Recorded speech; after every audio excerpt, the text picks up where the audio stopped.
And good afternoon. Welcome to We Believe Digital Studios in Jackson, Mississippi for the twice weekly news break program, Wednesdays and Fridays at 12 noon.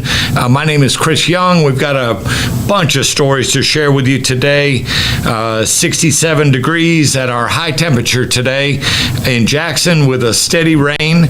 Not a heavy rain, but a steady rain going on, and we surely need that. And no other rain in the forecast for the rest of this week. So let's get started on the local level. Certainly have a lot to share with you today about this war going on in the Middle East. But starting at the local level in Jackson, 5 different stories. There's dozens of people packed a community meeting on Monday night. This was at Forest Hill High School, about the potential closure or consolidation of 16 schools in the Jackson Public School District. The JPS Board of Trustees discussed plans to close or consolidate these schools last week, had this first public meeting. There's another one coming up. During the meeting on Monday, Superintendent Dr. Eric Green emphasized that the proposed closures are not performance-based, but are due to a decline in enrollment, facility infrastructure issues, and staffing issues. So if you didn't get a chance to get out to Forest Hill on this past Monday evening, on October 30th, they'll be doing that again, open for public comment. You'll be able to go, come up to the microphone, state your concerns, your issues with this plan. That's going to be at Callaway on October 30th at 6 p.m. Public comment period, and they're hoping to have the final plan in place by December 5th, so very important to make your voice heard on that. The Mississippi Democratic Party Save Our Hospitals tour made a stop at St. Dominic's Hospital in Jackson on Monday. It was a small event, but a potent event. The hospital shut down this St. Dominic shut down its behavioral health unit in June due to financial challenges. The closure left more than 150 people unemployed and patients without critical care. So standing outside the hospital on Monday, State Representative Zakiya Summers, our very own District 68, Hines and Rankin, said it's time for Mississippi to expand Medicaid to help struggling hospitals. And more can be found about that in the Mississippi Link newspaper and on your local broadcast stations also. There's going to be several more of these Save the Hospital stops in hopes of, really reinforcing the message that this isn't going to go away. It's a really, really important matter, this decline of these hospitals, and Mississippi healthcare in general is just at the bottom, like so many other things. Really the worst in the country, or 49th in healthcare overall, 45th in the nation for healthcare access. And when you think about all the rural communities in Mississippi, it becomes so important. There's a lot of medical conditions that come up where you don't have an hour to ride, and some people don't have a ride. So it's very tough situation.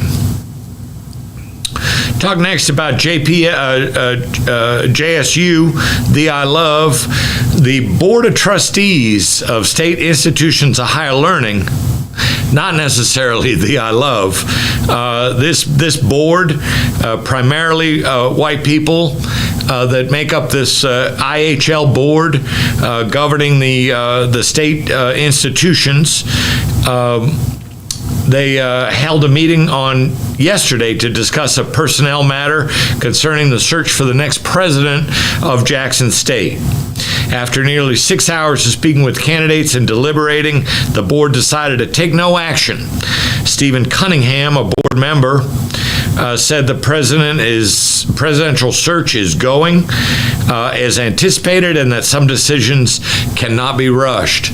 So looking for, yet again, another president of Jackson State. Jackson City Council some news from them on yesterday. A portion of Martin Luther King Jr. Drive will be honorarily renamed after another trailblazer, the late Larita Cooper Stokes. Judge Stokes passed away just a short while ago. And on Tuesday, the council voted unanimously to honorarily rename Martin Luther King Drive, the section from Woodrow Wilson to Maple Street, after this Hinds County Court judge and former city councilwoman who passed away earlier. Council members said the street's name will not be officially changed, but rather a sign will be installed recognizing Cooper Stokes. Pardon me.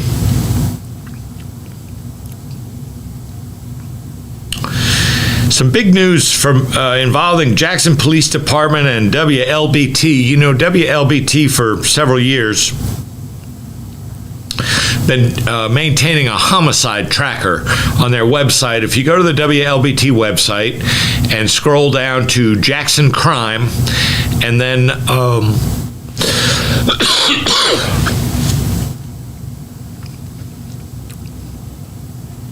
click on the homicide tracker, it's going to tell you what's going on, and you can compare, you know, previous years. But come to find out, so far this year, there have been more than 100 people killed in the capital city in 2003. Pardon me, bad time for sinuses.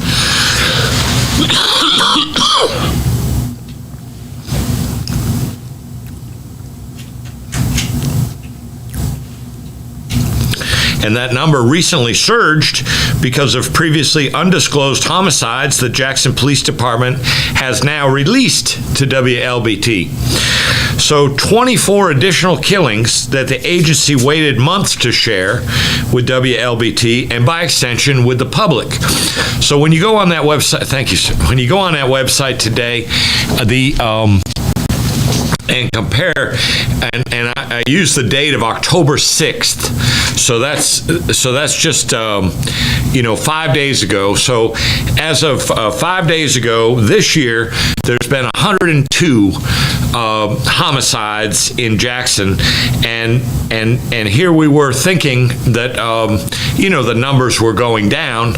There's been all kinds of extra resources added to the streets, but lo and behold, October 6th of 2022, there were 90.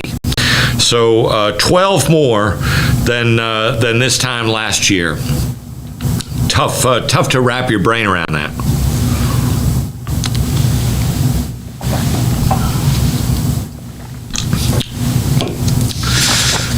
So moving on now to Mississippi, the broader Mississippi news. Again, today, just another day that no Republicans are holding any hearings on the TANF scandal. I noticed the state auditor, he's a Republican, you know that. He was up in Washington a couple of months ago testifying about all this. But, interesting, I wonder, apparently he doesn't put any pressure on his Republican comrades in the legislature, because none of them have held any hearings on this TANF scandal, where under Republican administrators, they've stolen, the reports vary anywhere from $77 to $107 million from the TANF monies, which is a federal safety net to provide help to the poorest Mississippians here, and so they used it for pet projects. They just looked at it like it was a rainy day fund for their pet projects and did what they wanted to do. Volleyball courts, fitness trainers, sending professional wrestlers to rehab in Malibu, California, first-class plane tickets. I mean, just bizarre things instead of using the money for what it was intended for. One more day today, nobody's talking about it. None of the Republicans are talking about it. Another crazy story, if that one's not crazy enough, another crazy story in Mississippi, a lady named Sandra Lynn Henson. Sandra Lynn Henson, I think this is I think this is from the Clarion Ledger. 57-year-old woman, been accused of crashing wedding parties in Mississippi, Alabama, and Tennessee, and stealing money and cards from purses, according to the Pontotoc Sheriff's Department. She was already wanted in Alabama, the department said, when she was caught with sticky fingers at Lexi Loden and Brady Butler's wedding in Pontotoc. When Sandra turned around in the bridal room, she was eating a piece of cake, said newlywed Lexi Loden Butler, who recalled how her sister caught Henson at her own wedding at the Lily Creek farm. So, man, oh man, this lady makes her way around, 57 years old, and going to weddings and snatching cards that maybe, you got checks in or money orders or cash even, and she even make time to eat the cake. So how about that? That one takes the cake. White lady. Okay, Brett Favre, this, Brett Favre, despite his best efforts, it appears, is going to be deposed in the civil lawsuit about this Mississippi welfare scandal. And somehow or another, interesting how this has happened, somehow or another, it got pushed back again. It was supposed to be today or tomorrow, but it got pushed back again at the request of the athletes' attorneys, a court document shows. I wonder if the Mississippi Attorney General's office had anything to do with that. Interesting. Favre is set to answer questions under oath about misspending federal welfare money in Mississippi, where about in this Mississippi Today story, where about $77 million in public funds intended to help some of the nation's poorest people were used to fund pet projects Favre and other well-connected people are accused of supporting with the money. The Hall of Famer is among more than 36 defendants in a lawsuit that the state human services director filed to recover some of the welfare money. The new date for the deposition is said to be December 11th. So you can't help but think that Mr. Favre, got a whole lot of money, but why use his money for that volleyball stadium at University of Southern Mississippi and working with the University of Southern Mississippi Athletic Foundation? Why use his money when you can get somebody that's got access to millions? And that's what they did. And the story is very clear on that. But it's funny that the deposition, which could reveal the involvement of other people, like a deeper involvement with the incumbent governor Tate Reeves, but now it's put off to December 11th after the general election. Isn't it funny how that stuff happens? An independent candidate running a low-budget campaign for Mississippi governor said Monday she's dropping out and endorsed Brandon Presley as he tries to unseat Republican incumbent Tate Reeves. This is Gwendolyn Gray's decision, but it is a kind of a late-hour decision, and so her name is going to appear on the ballot, on many, many ballots. Her name will be there, even though she's dropped out of the race and endorsed Brandon Presley. Just got a minute left in this segment, but I do want to let you know that word is out that Representative James Clyburn of South Carolina and Mississippi's own Benny Thompson will be in the capital city over the weekend. They'll be visiting 3 different churches. They're here to make the case to the people to vote for Brandon Presley in favor of Brandon Presley instead of the incumbent governor. I know they'll be at New Hope. They'll also be at Cade Chapel, and there was one other church that somebody shared with me just on the way in here, and I've forgotten the name of it. So if you want to see James Clyburn, a wonderful, wonderful speaker, same thing with Benny Thompson, get out to New Hope or Cade Chapel at their regular service time, over this on Sunday. And so we wrap up this first segment. Go out for a couple of commercials. We'll be right back with you. Are you dreaming of becoming an entrepreneur, but you're not sure where or how to start? At Entrepreneurs Academy 101, our online program will guide you step by step on how to start and grow your own business. We offer courses such as how to write a business plan, how to create a budget, and so much more. Our online training program is designed for you to learn at your own pace, and there's no set order to complete this program. Because our academy is online, you have the choice to learn with a group, with friends, or individually. Upon completion of the entire curriculum, you will receive a certificate of achievement to acknowledge that you have completed the training needed to become a successful entrepreneur. So enroll today to design the life that you love. Contact your entrepreneur coach, Brenda Myers, at 601-672-0695 or visit our website at www.entrepreneursacademy101.com for more information.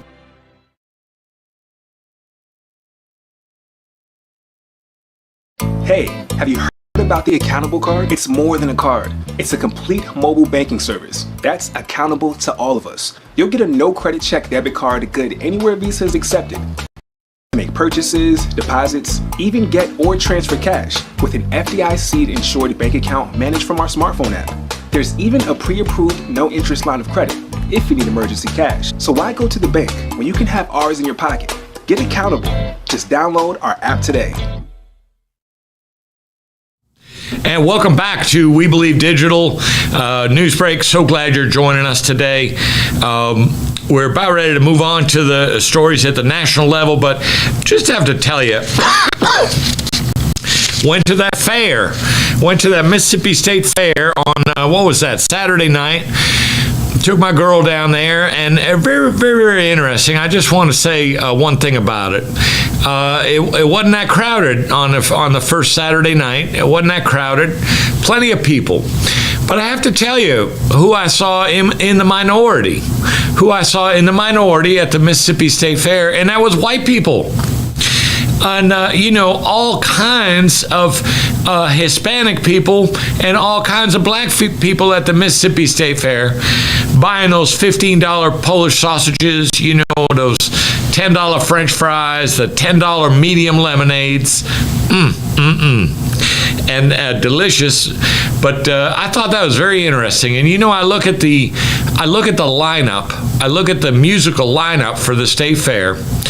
And, for every one black act that's coming to the Mississippi State Fair this year, there's 3 or 3.5 other white acts. And yet the attendance at the fair, what I saw with my own eyes, come on now, people. So just want to point that out to you about the Mississippi State Fair and the thought process of the people that run it. And who are they really, really serving? Who are they trying to serve? On the national level, I got to tell you, I guess it's a bad thing if your last name is Gay. So the public library system in Alabama flagged a children's picture book as potentially sexually explicit because the author's last name is Gay. You really can't make this stuff up. The picture book, Read Me a Story, Stella, by Marie Louise Gay, is about a girl named Stella who teaches her younger brother the joys of reading, according to the book's description. The book is volume 7 in a popular series that sold 2 million copies and is printed in 10 different languages. But,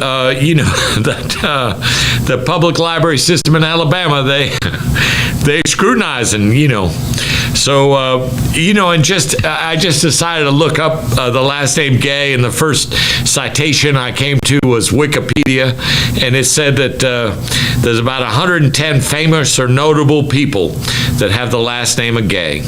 So isn't it interesting when your mind's thinking certain things, you make a big deal out of something that's nothing. A jury expected to begin deliberating on yesterday over the fate of former sheriff deputy and Donald Trump supporter who pleaded guilty to assaulting one officer at the Capitol on January 6th, but contends he was trying to help another when he did it. How about that? So I'm guilty, but, he's trying to attach a caveat to it. His name is Ronald Colton McCabe, M-C-A-B-E-E, of Tennessee, who was on medical leave from his law enforcement job. Medical leave from his law enforcement job in Tennessee, but he went to the insurrection at the Capitol on January 6th. Pleaded guilty last month, felony charges of assaulting, resisting or impeding an officer, as well as misdemeanor charge, physical violence on the Capitol grounds. McCabe, now 29-year-old, admitted that he swung his arms and hands toward the officer's head and torso, making contact with the officer while he was wearing reinforced gloves. How about that? Good luck with that jury, McAlby, a law enforcement officer. So, jackpot, man, oh man, Powerball. Nobody won the $1.5 billion jackpot in Monday's drawing. The estimated prize for tonight's drawing rose to $1.73 billion, according to the Powerball website. No one matched the 6 numbers, meaning the prize rolls over. The jackpot's been raising since July, which is the last time somebody won the top prize in the multi-state Powerball lottery. So just in case you're planning on going out there to buy a ticket, here's the odds. The chances of winning all 6 numbers are 1 in 292 million. One chance in 292 million. Are you feeling lucky? The Supreme Court on Tuesday declined to hear arguments in a case challenging the FDA's authority to reject approvals of flavored e-cigarettes. This is a big deal to an awful lot of people. The case is one of several challenging to the FDA regulation of vaping industry, which has hooked members of the new generation on nicotine and ballooned into an $8.2 billion market in less than a decade. The Fourth Circuit Court of Appeals in December ruled the FDA does have the power to deny applications for flavored e-cigarette products because of its mandate to protect public health by discouraging younger people from smoking. So they kind of sidestepped the flavoring a bit and went to the core issue there. So one other issue on the national, I think we shared this with you last week. This 104 old lady from Chicago, Dorothy Hoffner, skydiving. Well, this was a week ago Sunday. She was skydiving, which is believed, at that age, it's believed to be the oldest skydiver and may make the Guinness Book of World Records. But the lady died just a few days later. Found dead on Monday morning, according to a close friend, Joe Conant, at the Brookdale Lakeview Senior Living Community. She appeared to have died in her sleep. So how about that? Maybe making history on Sunday, and then just a few days later, or maybe 7-8 days later, died in her sleep. She was someone who would not take naps. No, I'm sorry. Yeah, was not someone who would take naps in the afternoon or not show up for any function, dinner, or anything else. She was always there, fully present. She kept going always. So I guess that's her legacy. And now we shift over to the global, and the story that's being covered on every news platform in the world, I think now, is this war, this brand new war in the Middle East. And boy, oh boy, there's a lot of different opinions about this. And I believe I took this from NBC News, sharing this from NBC News. The bodies of Hamas fighters lay in the streets of this kibbutz close to the border with Gaza on Tuesday. An Israeli soldier went door to door to secure it days after it was overrun. The bodies were among the 1,500 dead militants Israel says it found inside its border after Hamas' surprise raid from Gaza. Israel Prime Minister Netanyahu, whose right-wing government is under pressure to react quickly and decisively after being surprised by Saturday's attack, made it clear it was unlike any other conflict with Palestinian militants.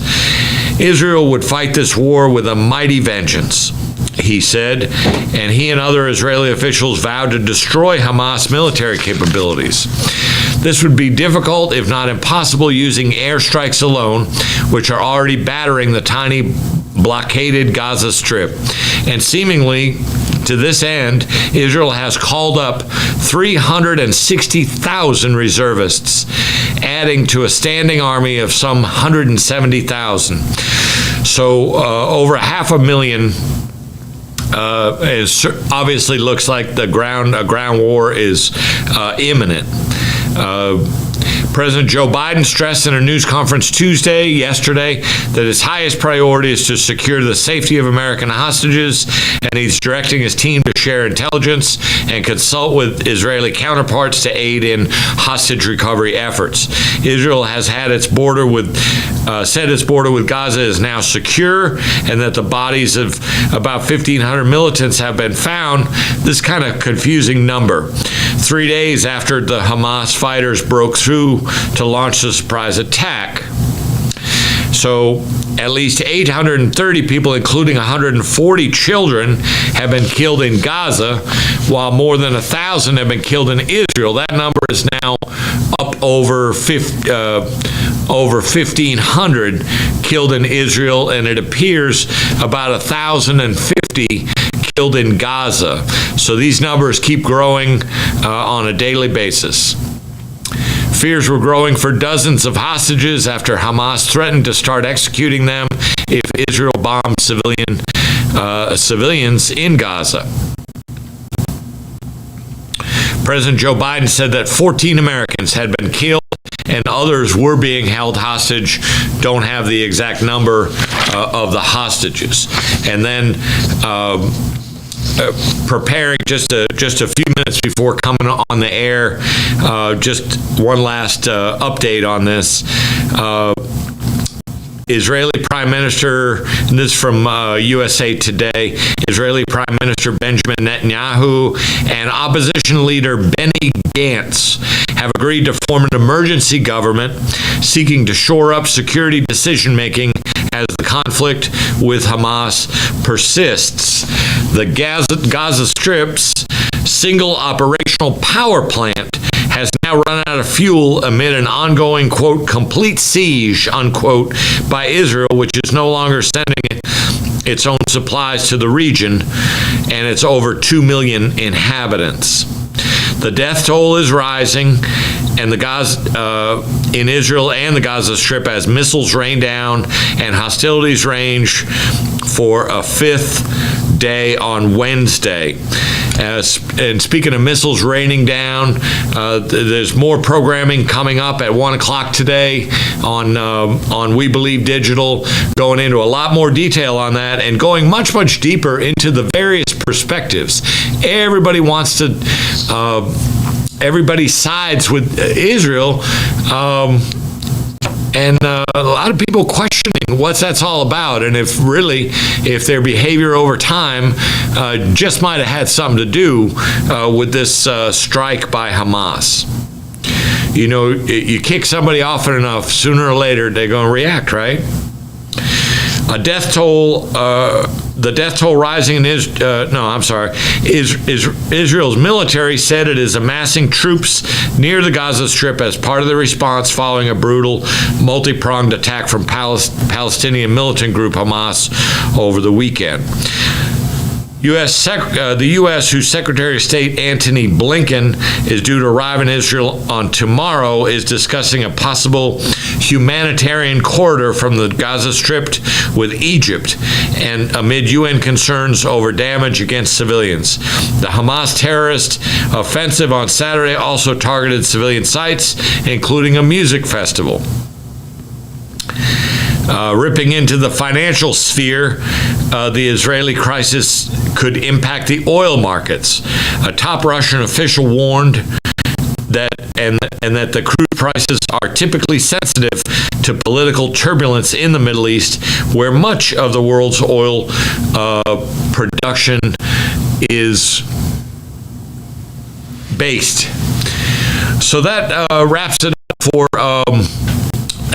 up for the We Believe news break for today. We will not be able to have a show on this Friday, so we will end up being back with you on next Monday. Again, not here on this Friday. And be sure to stay tuned to We Believe Digital. The AWID program is coming up at 1 o'clock and going to go into this war with so much more specificity and really highlighting different perspectives of all this. The competency of leadership, military leadership, the oil issue, all sorts of different perspectives. So stay tuned to We Believe Digital. We keep this going. Also, in the minute I have left, just to share with you, we're charging straight for that goal of 1,000 subscribers by the end of this month. We're well up over 700 now, and getting new subscribers, I want to say at the rate of 20 to 25 plus per day. So glad that you're finding a home with us here at We Believe Digital. Got people over here working really hard, really thoughtfully, bringing a lot of passion to this studio to bring you the best possible programming for you to be able to view on demand. And that's not only on the We Believe Digital podcasts like this, but also on We Believe Digital Radio. So we're so glad you're joining us. Keep it up. Watch the programming, like the programming, subscribe to We Believe Digital, share the link with your friends, let them know what's going on. If there's a possibility of even a smallest donation, it'd be very much appreciated. So we bid you farewell for this week from the Newsbreak Show. We'll see you back next Wednesday at 12 noon. Take good care.